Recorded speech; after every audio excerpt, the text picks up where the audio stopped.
Welcome back. Time is 8:14. Three Cox Mill High School students are suing Cabarrus County Schools over its policy allowing transgender girls to use the girls' bathrooms and locker rooms. A federal lawsuit claims the district violated Title IX, the U.S. Constitution, and the North Carolina Constitution. The students say the policy caused discomfort, anxiety, and privacy concerns.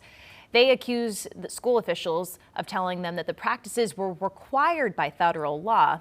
The plaintiffs are asking a court to declare the policy unlawful, require facilities to be separated by biological sex, and award damages. All right, joining us now, our chief analyst, Khalif Rhodes. Khalif, this is interesting in terms of a legal question there, because the same protections that allowed for the transgender girls to use the girls' bathroom locker rooms are the same policies that the students allege they're being violated in terms of their rights. Yeah, I think that you're hitting it right on the head, but I'll say that I think the plaintiffs are making a misstep in attempting to say that their constitutional rights have been violated. They're making an argument for Title IX, equal protection, in North Carolina's Constitution. Those are the three arguments. The Title IX is going to be the one where I think this fails. It will make it past a motion for summary disposition. That's where I say most cases die. You file a complaint, the other party responds, and then wrapped up in that response, they have a motion to dismiss because you failed to state a claim which relief can be sought. I think there is a material question of fact that's in this case, so that we'll make it past there. That's the standard. If there's no question of material fact,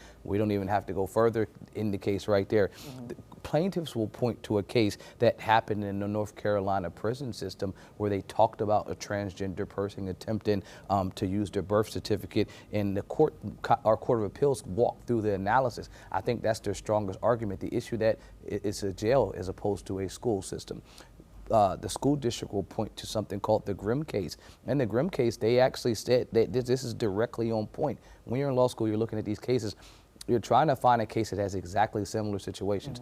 Transgender issue, check. School situation, check. This Grimm case is all over it. So the court would say, hey, the school district say, we followed the Grimm decision, what the Fourth Circuit said, to the T.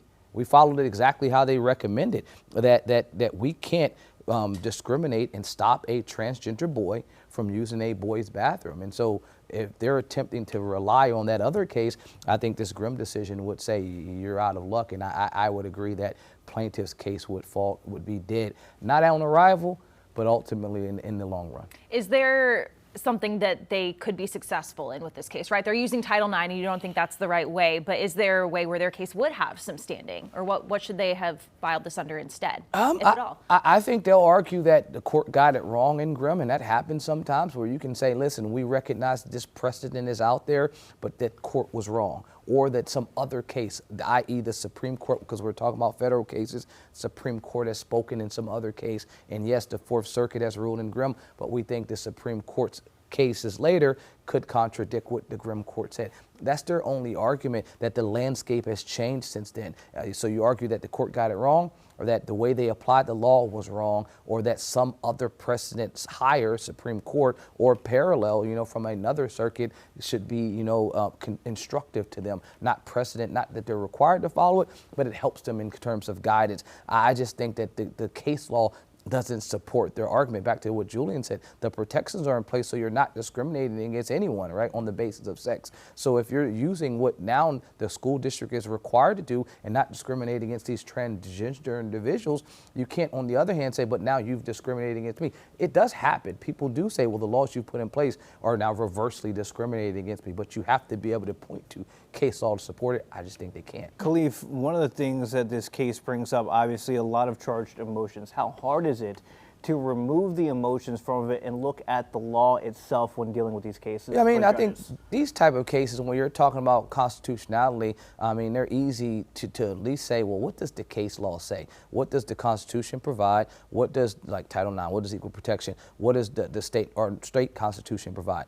Okay, now I can dissect those three arguments, and then I can say, well, what has case law provided? Because they've already made the argument for you. If this was a case of first impression where the argument has been made, yeah, those are harder. But if there's case law to support it and you can just look at the procedural history and go to it, I think these are, I should say, from the court's perspective, extremely easy.